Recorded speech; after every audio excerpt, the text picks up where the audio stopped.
Bank robbers no longer carry sawn-off shotguns or break open safes. Today's bank robbers don't even leave home to do their dirty work, and it's you who is the target, not the bank. This has become the most profitable crime on earth. This is Daylight Robbery. I'm your host, Alex Brooks. In the 1970s and 80s, Australia had a violent armed bank robbery crisis. Today, there's a digital bank robbery crisis. The weapons of choice are stolen emails, fake documents, and exploited trust. The getaway car is almost always a Mule bank account, a shady kind of account, sometimes set up with stolen ID. Make no mistake, Australia's digital bank robberies are violent. They steal first home deposits, savings, and entire superannuation and retirement dreams. Our laws haven't kept up with exponentially fast-changing cybercrime, and it's financially ruining Australians. There's no alarms, no sirens, and very little chance of getting your money back. Buying your own home in Australia is already a gamble.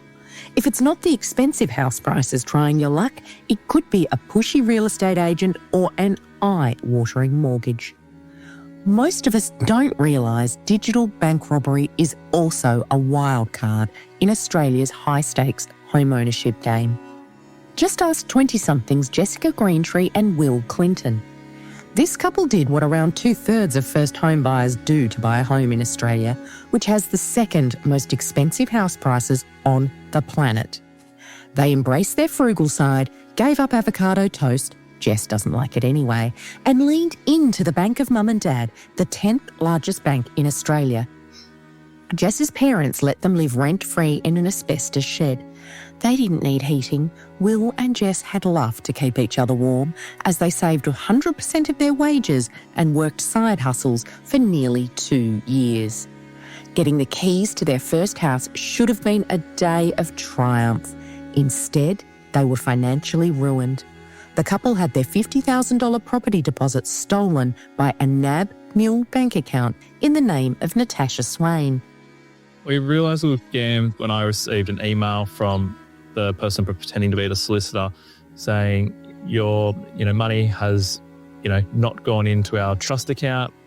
Sharks hiding throughout Australia's digital economy had stolen Will and Jess's confidential home buying details and their emails and sent them a fraudulent email redirecting final payment.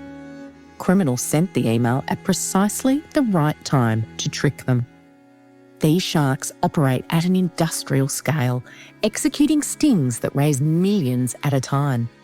They had all our details, all of our real estate details, the house we were purchasing. They had Mian's letterhead on it. And we'd actually been to the solicitor the day before and I'd asked when we'll be paying the deposit and he said we'll be in contact. So then the next day we received that email, so it all lined up really well. So of course we paid it. The banks say Will and Jess should have verified the account details before transferring any money. And of course they kick themselves for not doing so. When we'd messaged them saying that it was a fraud, it took them hours and hours, nearly the whole day before they actually did anything. The law treats the crime as though it all happens in slow motion. It takes months for police to investigate the crime and just as long for banks or authorities to deliver pitiful reimbursement, if any at all. Victims also feel like idiots. Our laws exploit this shame when victims try to seek restitution. Banks don't treat frauds as crime, calling everything a scam and telling victims up front the money is unrecoverable. But fraud is a crime. There are also rules the banks must follow to trace and recover funds through the international banking system, known as a trace and recover. Victims are supposed to feel grateful if the bank recovers even a tiny amount of stolen funds. Yet these funds couldn't be stolen without Mule accounts. Mule accounts are a big problem in Australian banks and across the world. Fraud detection company BioCatch says 150,000 Mule accounts were identified across Australian banks in 2023. Police told Will and Jess the person who set up the Mule account in the name of Natasha Swain can't be found. NAB says it's a perfectly legitimate account, even though that account is now closed and no longer accepts deposits.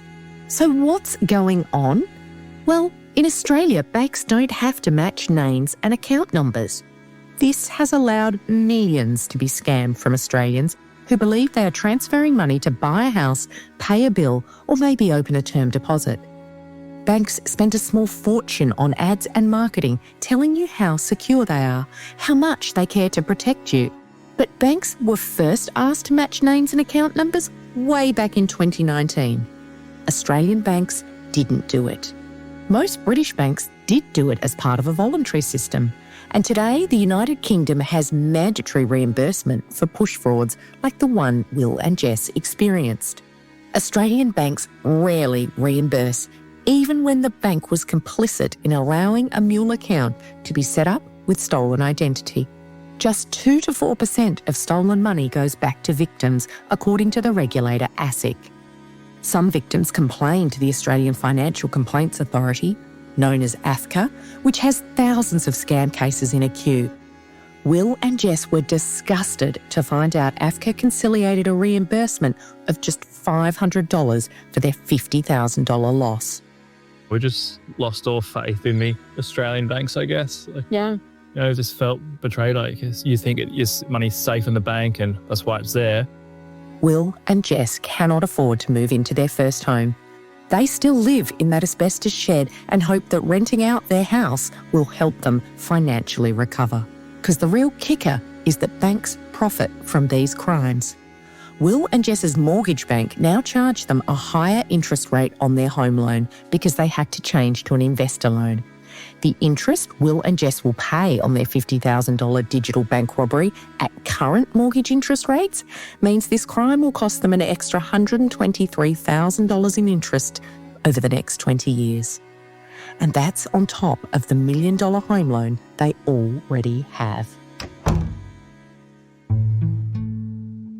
Former New South Wales Police and ASIO investigator Dan Halpin says Australian laws and police are failing victims of cybercrime. There's no criminal investigation possible, and then there's no civil investigation possible, and that all comes back to the system in Australia, which is completely broken. Most of Australia's legal protections against fraud were held in the laws governing cheques. Since no one uses cheques to buy property anymore, real estate scams and frauds are rife. Law Cover told me at least 40 cases of property-related cybercrime happen each year just in the state of New South Wales. A New South Wales home buyer defrauded in 2021 told me victims regularly knock on his door and message him through social media asking for his help. He can't reveal his identity because he recovered his losses by suing civilly, which can cost tens or even hundreds of thousands of dollars. And once a fraud victim is reimbursed through civil law, it's usually subject to confidentiality rules. Another way to sweep the problem under the carpet. In Western Australia, a woman lost more than $732,000 buying a house, and in South Australia, another lost $813,000. Under Australia's e-payments code, financial crime victims authorise their own loss if they transfer money online. And now that branches effectively do online money transfers, banks are changing the terms and conditions of their accounts and apps to ensure victims keep authorising their own loss. When it comes to rape, we no longer blame the victim.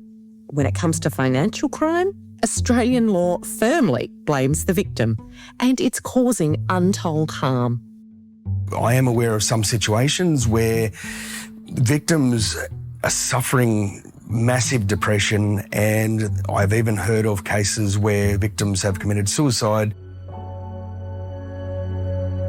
Banks profit by charging interest on the losses from these crimes. Russian-born first home buyer Ilya Fomin understands this only too well. Really, for bank, it is profitable to have me scam. Ilya bought his first home in Sydney for $390,000 just before Christmas in 2023. he lost a whopping $282,000 to a CommBank Mule account set up in its Martin Place head office branch. Now, Ilya is no dummy. He's a geophysicist who did due diligence on his property purchase right down to testing the soil types around the apartment. Ilya has lived in Switzerland, where the banks were different to Australia, and very different again from Russia. So when he received a strange email that made Ilya worry he might lose his apartment deposit, he went into NAB, who gave him the mortgage, and asked what he should do. The teller asked him a few strange questions, though refused to check the validity of that CommBank Mule account.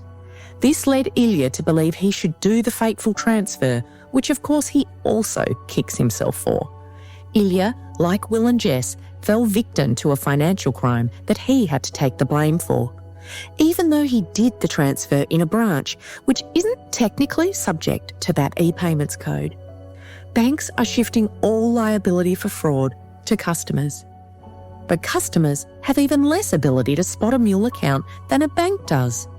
But Ilya has even more suspicions about why the bank does this. He firmly believes it's to make money out of him. Instead of his planned $70,000 mortgage, Ilya now owes more than $300,000 on his mortgage to NAB. His bank is profiting by nearly $2,000 a month, charging interest on the loss their bank enabled. Like Will and Jess, he went to AFCA to complain about what happened. AFCA conciliated only a token reimbursement, which Ilya has rejected. He is appealing to the Ombudsman, but 10 months later has no refund. He is paying a monthly mortgage 4 times larger than he intended. I call it the worst Monday of my entire life. What I felt, I got goosebumps just talking about it. My whole world I got no words. It was horrible. That's Levin Salaberry. He had $91,650 stolen trying to transfer his property deposit money in a CommBank branch just 2 weeks after Will and Jess in 2023. I went up and ran into the bank in a state of panic, and they were panicking for me. And that's when they disclosed at the Bankstown branch that, don't worry, is another Commonwealth account opened up at Rockdale. So when I finished with them, I just raced over to Rockdale, and I had to explain in the state of mind that I was in. I thought surely we can do something and I'll be fine, and it's a painful time. Nothing could be done. The digital bank robbery gangs transfer the money sometimes within minutes of it hitting the Mule bank account. Levin went straight to the police at Rockdale to report the crime. I used Freedom of Information laws to obtain Levin's police report. Those records confirmed the CommBank account that stole Levin's money not only received it, but had been set up with a stolen identity.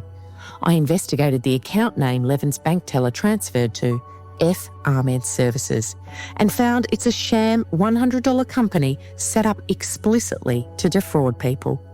This F. Ahmed Services company was registered by director Feroz Ahmed, born in 1983 in Bangladesh, from a residential apartment address in Market Street, Rockdale.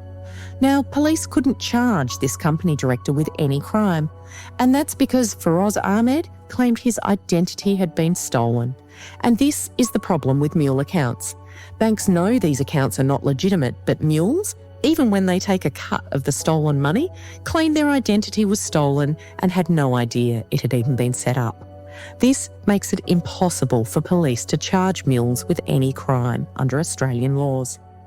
We'll explain more about company mule accounts in coming episodes when you'll learn Hassan Mehdi's amazing tale of being the mule in $1 million sting. Australia's financial guardrails have crumbled, leaving bank customers defenceless against tech-savvy criminals who are getting rich quick. Investigators like Ken Gamble, who helped the Australian Federal Police take down these gangs, say Aussies have a bullseye on their bank accounts. I've had scammers that we've arrested overseas say to me that we've been targeting Australia because we get the best results out of Australia than any other country in the world. We're also really trusting. We trust that governments and banks have our backs and will protect us. Dan says cyber fraud is proliferating in Australia and across the world. How much easier is it to scam than it is to rob a bank these days? So much easier, and we're also seeing a lot of large criminal syndicates who are traditionally in drug exportation or importation into Australia. They're now shifting to cybercrime because it's so much easier. The chances of getting caught are minimal, but the reward is so much higher. Ken investigated an artificial intelligence scam that raised more than $5 million in early 2024 from unsuspecting Australians. We traced that some of the victims put money into an Australian bank account in a company account that had been set up by a Lebanese politician whose father was a very heavy supporter and sympathiser of Hamas and Hezbollah. This is a direct connection to potential terrorist supporters who have a bank account which is receiving money in a big scam. These high-tech heists are clearly a problem, and not just because the money funds war or terrorism. As we produce this episode, the federal government has introduced scam prevention laws into Parliament. What we're seeing with the banks and the new legislation is what I see as buck passing from the government. So the government is extremely liable through inaction. That includes both within Australia by pursuing or providing support to victims, but also the lack of pursuit of those offenders overseas. Victims are financially ruined and traumatised by waiting months, often years, to find out whether they will get any justice. And these crimes are every bit as traumatic as those violent armed bank robberies were in the 1970s and 1980s. Under the ASIC Act, banks have a legal duty to provide their services with due care and skill. The Banking Code also demands banks be diligent and prudent. Yet AFCA rarely finds in favour of victims in these messy cyber fraud cases, even when Mule accounts are used. The e-payments code seems to speak the loudest, as do the banks who actually fund AFCA. Blaming victims makes it really easy to keep the cybercrime problem hidden from view. The World Economic Forum says cybercrime is the world's third largest economy after the US and China. And how big will Australia's economy be if we continue to allow these crimes to flourish? Well, at least 0.1% of Australia's economic GDP was reported lost to fraud and scams during 2023. It's also killing our under-resourced state police who don't have the training or time to investigate these complex, messy cases. Most victims are too embarrassed to come forward with a report. And can you blame them? The banks, their job is to hold your money secure. That's the only job they have. Like, they don't make any products. It's not like they build anything. They steal money and they're making money on your money. So look after my money.